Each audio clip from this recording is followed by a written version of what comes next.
Assalamualaikum warahmatullahi wabarakatuh. Selamat pagi anak-anak. Apa kabar hari ini? Semoga selalu sehat walafiat ya, agar kita selalu bisa beraktivitas seperti biasa. Oke, sebelum kita melakukan pembelajaran, Ibu akan menyapa kepada ayah dan bunda yang hebat di rumah. Semoga ayah dan bunda di rumah selalu sehat walafiat ya, agar senantiasa bisa beraktivitas dan mendampingi anak-anak untuk belajar di rumah. Nah anak-anak, hari ini kita akan mulai belajar seperti biasa, pembelajaran jarak jauh. Namun sebelum kita mulai belajar, marilah kita berdoa agar pembelajaran hari ini diberikan kemudahan oleh Allah Subhanahu wa Ta'ala, sehingga kalian bisa menyerap pembelajaran hari ini dengan baik. Nah anak-anak, jangan lupa selalu jaga kebersihan, cuci tangan sebelum makan, memakai masker ketika kalian keluar rumah, karena kita harus tetap waspada bahwa virus corona masih ada, dan protokol kesehatan ini tetap kita lanjutkan sampai seterusnya ya. Walaupun wabah corona sudah hilang, protokol kesehatan tetap kita jalani. Oke anak-anak, sudah Ibu siapkan video pembelajaran hari ini. Semoga pembelajaran hari ini menyenangkan, dan Assalamualaikum warahmatullahi wabarakatuh. Kembali lagi bertemu dengan Ibu Guru. Kali ini kita akan mempelajari tentang tema 1 hidup rukun, subtema 2 hidup rukun di tempat bermain, pembelajaran 1. Perhatikan gambar berikut. Di dalam gambar tersebut ada Udin sedang bermain bersama teman-temannya. Ada yang bermain ayunan, bermain sundamanda, ada yang bermain sepak bola, kelereng, dan layang-layang. Apakah kalian pernah bermain seperti pada gambar tersebut? Bagaimana perasaannya? Pastinya senang, bukan? Nah, Udin mempunyai banyak teman. Ada Edo, Lani, Made, dan banyak lagi. Udin sering bermain bersama teman-temannya. Mereka bermain setelah pulang sekolah atau pada hari libur. Udin dan teman-temannya bermain dengan rukun. Apakah teman-teman Udin bermain dengan rukun? Iya, Udin dan teman-temannya bermain hidup rukun. Nah, sekarang coba beri tanda checklist untuk gambar yang menunjukkan sikap rukun. Coba anak-anak kita lihat gambar pertama yang paling atas. Udin dan teman-temannya sedang bermain kelereng ya. Di situ mereka bermain dengan senang. Maka gambar ini menunjukkan hidup rukun saat bermain. Sekarang kita lihat gambar yang kedua. Di situ Udin dan teman-temannya sedang bermain sepak bola. Nah, kita lihat pada gambar tersebut ada yang sedang bertengkar. Maka pada gambar ini tidak menunjukkan hidup rukun. Jadi gambarnya tidak Ibu tandain ya. Kita lanjut ke gambar selanjutnya. Ada anak yang sedang bermain ayunan. Mereka bermain dengan happy atau bahagia. Maka dalam gambar ini menunjukkan kalau mereka hidup rukun dalam bermain. Maka di sini Ibu beri tanda checklist ya untuk gambar anak yang sedang bermainan dengan happy. Gambar selanjutnya kita lihat ada anak sedang bermain ayunan, tetapi mereka bertengkar karena berebut ingin bermain ayunan tersebut. Maka pada gambar ini mereka tidak menunjukkan hidup rukun saat bermain. Dan kita lihat gambar yang terakhir. Ada anak laki-laki yang sedang bermain, kemudian melihat temannya terjatuh, tetapi sebagian temannya menertawakan, bukan menolongnya. Nah, ini menunjukkan sikap tidak rukun ya. Jadi bukan sikap rukun dalam bermain. Nah, hal seperti ini kita tidak boleh mencontoh ya anak-anak. Jadi ketika kita saat bermain bersama teman, maka kita harus hidup rukun. Ketika ada teman yang terjatuh, maka kita harus segera membantunya atau menolongnya.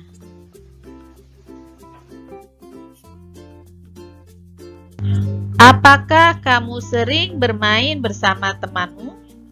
Ya, pastinya kalian sering bermain bersama teman, karena memang masa-masa usia kalian adalah usia bermain dan belajar. Bagaimana sikapmu ketika bermain dengan temanmu? Apakah kalian bersikap rukun, atau saling menghargai, atau bersikap curang? Nah, hendaklah ketika kalian bermain dengan teman harus memiliki sikap rukun, saling menghargai agar tidak terjadi pertikaian antar teman. Apakah kamu dapat bermain dengan temanmu jika tidak rukun? Pastinya tidak. Ketika kita tidak rukun dengan teman, maka kita tidak bisa bermain dengan teman. Maka kita sesama manusia, sesama teman harus bisa saling menjaga sikap rukun agar kita hidup damai bersama teman-teman.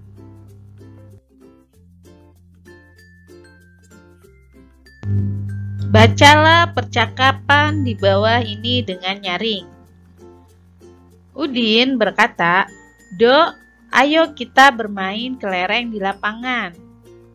Edo menjawab, "Ayo Din, kita ajak teman yang lain ya."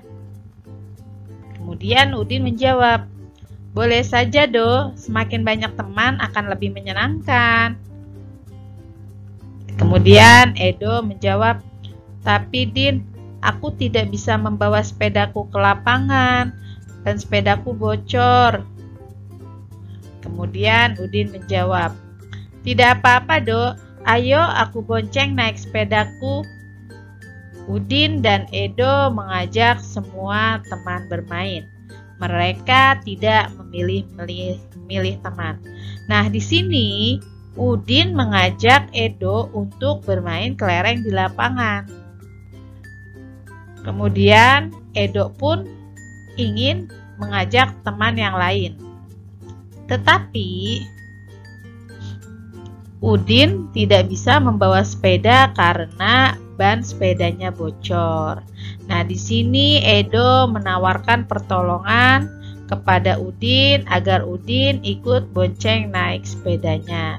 Dari percakapan di sini terdapat contoh sikap hidup rukun antara Edo dan Udin. Maka di sini Udin dan Edo selalu menjaga kerukunan. Dalam percakapan tadi ada kalimat ajakan. Nah, apa itu kalimat ajakan?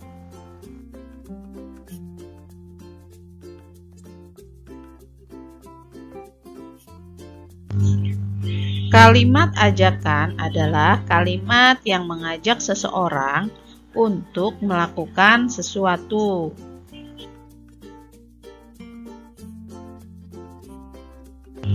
Biasanya di dalam kalimat ajakan itu terdapat kata ayo dan mari.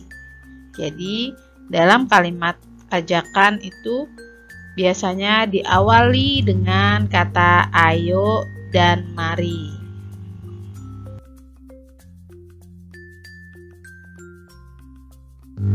Jika kita menulis kalimat ajakan, maka harus diakhiri dengan tanda seru. Nah, tanda seru ini seperti ini ya anak-anak ya, yang sudah Ibu perlihatkan di slide berikut. Jadi ketika kalian menulis kalimat ajakan, jangan lupa di akhir kalimat kalian harus memberikan tanda seru. Diingat ya anak-anak ya. Kita simak pada percakapan sebelumnya. Mari kita cek bersama apakah di dalam percakapan tersebut terdapat kalimat ajakan. Perlu diingat tadi ciri-ciri kalimat ajakan adalah ada kata ayo dan mari. Nah, di sini kita lihat dari percakapan ini ada kalimat ajakan yang pertama adalah Do, ayo kita bermain kelereng di lapangan. Kemudian ada juga ayo Din, kita ajak teman yang lain.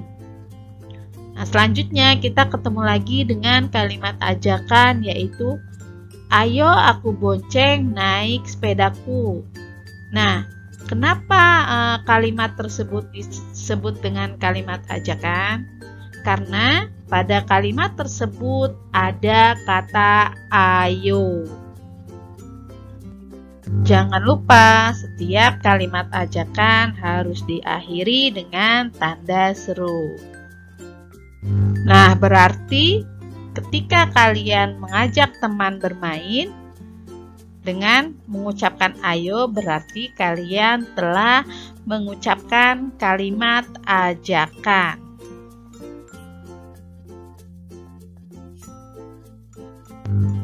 Amatilah gambar di bawah ini.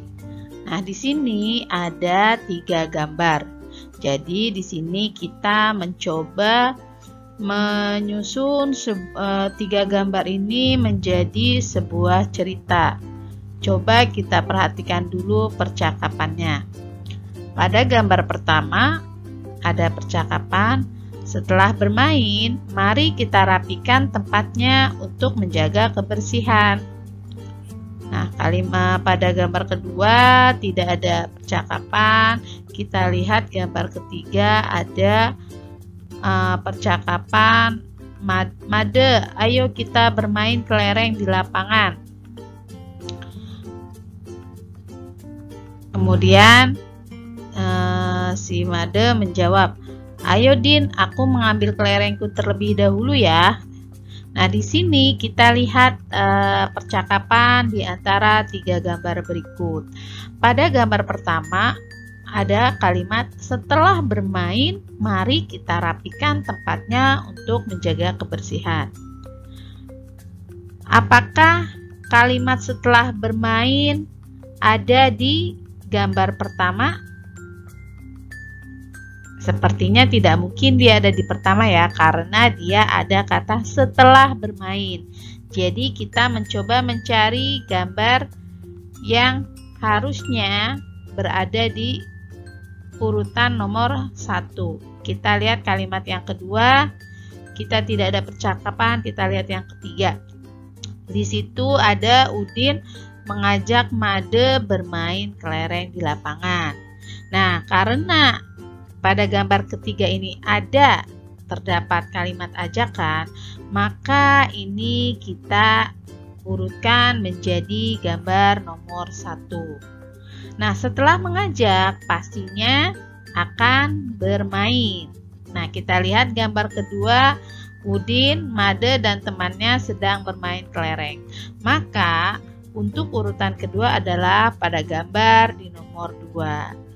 Nah, setelah bermain apa yang dilakukan? Ya, setelah bermain yang dilakukan adalah merapikan tempat bermainnya agar terjaga kebersihannya. Jadi, kalau kita urutkan gambar ini, maka yang nomor 1 adalah gambar Udin mengajak teman-temannya bermain. Kemudian gambar yang kedua adalah gambar anak-anak atau Udin dan teman-temannya sedang bermain kelereng. Kemudian gambar yang ketiga adalah gambar yang terdapat percakapan setelah bermain, mereka merapikan tempatnya untuk menjaga kebersihan. Begitupun kalian ketika di rumah atau dimanapun berada, setelah bermain, kalian harus merapihkan mainannya dan menjaga kebersihan tempat bermainnya.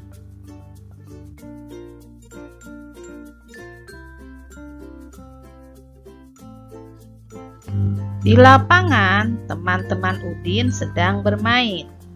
Mereka melakukan berbagai permainan. Nah, anak-anak, apakah kalian tahu permainan apakah ini? Iya, betul. Ini adalah permainan layang-layang. Dan saat ini memang kita sedang musim main layang-layang. Tapi ingat ya anak-anak, ketika kalian bermain layang-layang, tetap jaga kesehatan, jaga jarak dengan orang lain karena kita harus tetap waspada dengan wabah corona. Perhatikan gambar gerakan-gerakan anak bermain ini. Kita lihat gambar yang pertama adalah menirukan gerak bermain, yaitu gerakan tangan. Nah, kalau kita perhatikan ketika ada gerakan menari layang-layang, maka di sini ada menggunakan gerakan tangan. Lalu kita lihat juga ada gerakan kaki dan gerakan kepala. Nah, mungkin anak-anak ketika bermain bisa ditemukan gerakan-gerakan tarian dari gerakan tangan, gerakan kaki, atau gerakan kepala. Karena pada dasarnya gerakan tarian itu bisa kita buat dari aktivitas kita sehari-hari.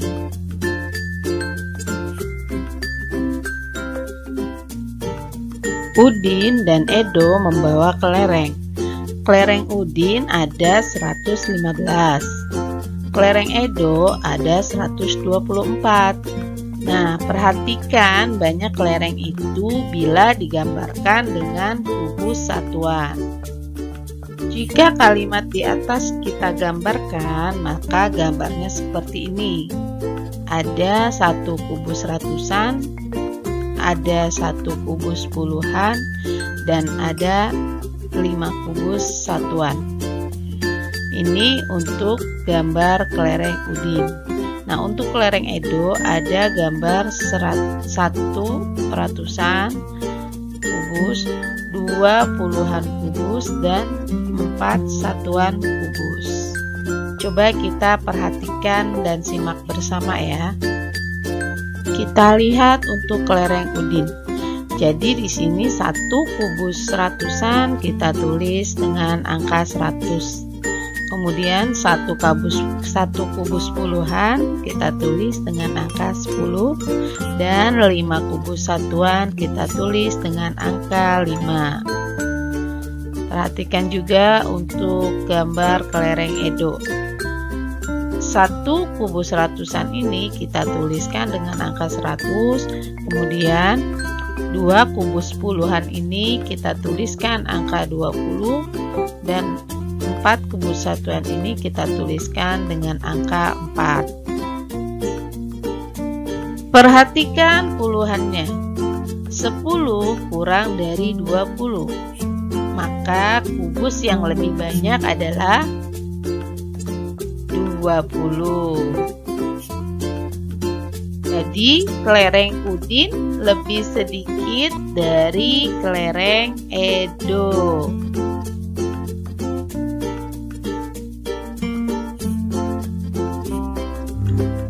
Berilah tanda checklist untuk kumpulan benda yang lebih banyak. Kita lihat pada gambar pertama, di sini ada 2 kelompok kubus ratusan. Maka ditulis dengan angka 200. Kemudian di sini ada 3 kelompok kubus puluhan. Maka kita tulis dengan angka 30. Dan ada 2 kubus satuan. Kita perhatikan gambar yang kedua. Di sini ada kelompok satu kelompok kubus ratusan, maka kita tulis dengan angka 100. Kemudian ada 4 kelompok kubus puluhan, kita tulis dengan angka 40. Dan ada 6 kubus satuan, kita tulis dengan angka 6. Maka jika kita bandingkan gambar pertama dan gambar kedua, kita lihat angka yang pertama dari kedua gambar tersebut adalah gambar pertama adalah angka pertamanya 200, gambar kedua adalah angka pertamanya 100, maka gambar yang lebih banyak adalah ditunjukkan oleh gambar nomor 1.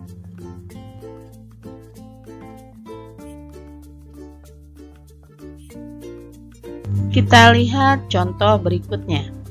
Berilah tanda checklist untuk kumpulan benda yang lebih banyak. Kita lihat pada gambar pertama di sini adalah ada 1 kubus ratusan, 4 kubus puluhan, dan 4 kubus satuan. Maka jika dituliskan dengan angka adalah 100 ditambah 40 ditambah 8. Kemudian kita lihat pada gambar yang kedua, di sini ada 3 kelompok kubus ratusan, maka ditulis dengan angka 300. Kemudian ada 1 kubus puluhan, ditulis dengan angka 10. Dan ada 6 kubus satuan, maka ditulis dengan angka 6. Maka di sini sudah terlihat jelas untuk benda yang lebih banyak adalah pada gambar yang kedua. Maka di gambar kedua kita beri tanda checklist.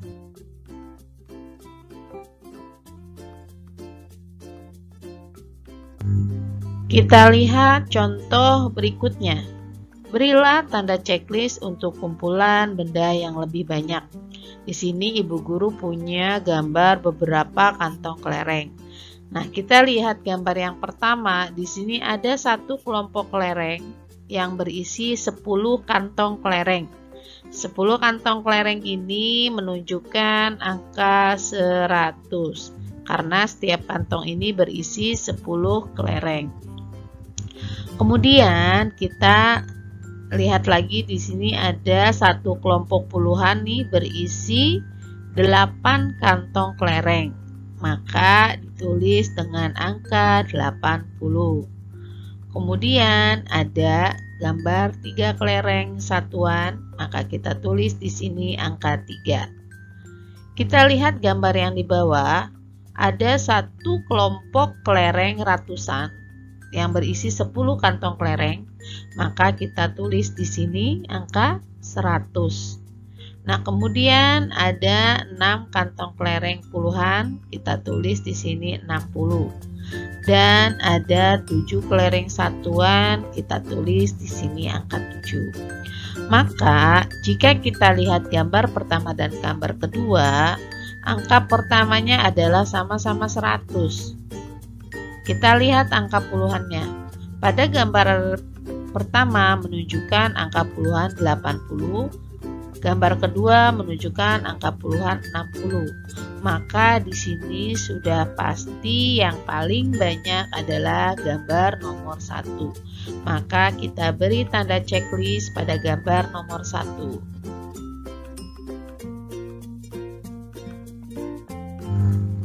Membandingkan bilangan adalah bilangan dapat kita bandingkan dengan kata kurang dari, lebih dari, dan sama dengan. Untuk membandingkan bilangan, kita lihat angka ratusan, puluhan, dan satuan.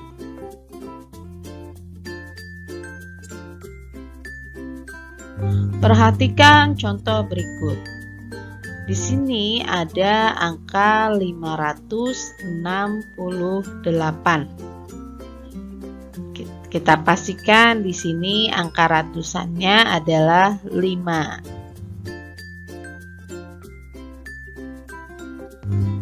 Kita lihat bilangan yang kedua, ada bilangan 421.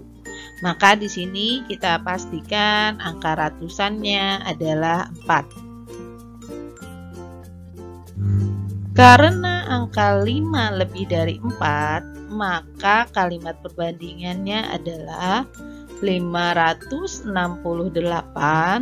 lebih dari 421. Lalu bagaimana jika angka ratusannya sama? Jika angka ratusannya sama, maka kita bandingkan angka yang kedua, yaitu puluhannya.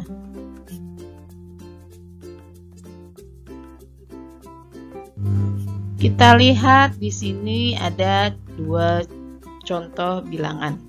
Bilangan yang pertama adalah 671 dan bilangan yang kedua adalah 682.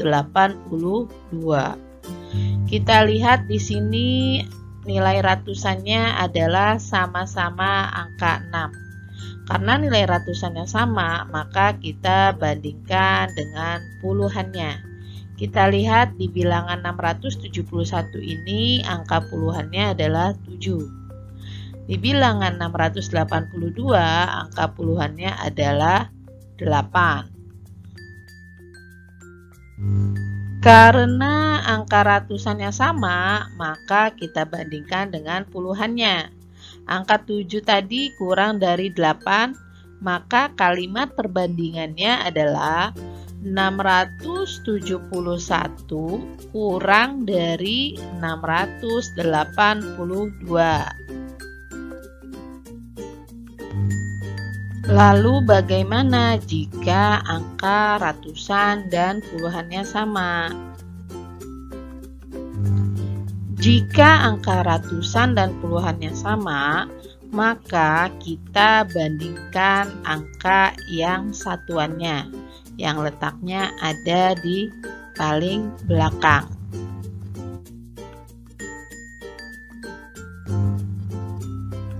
Kita lihat dua bilangan ini. Bilangan yang pertama adalah 917. Bilangan yang kedua adalah 913.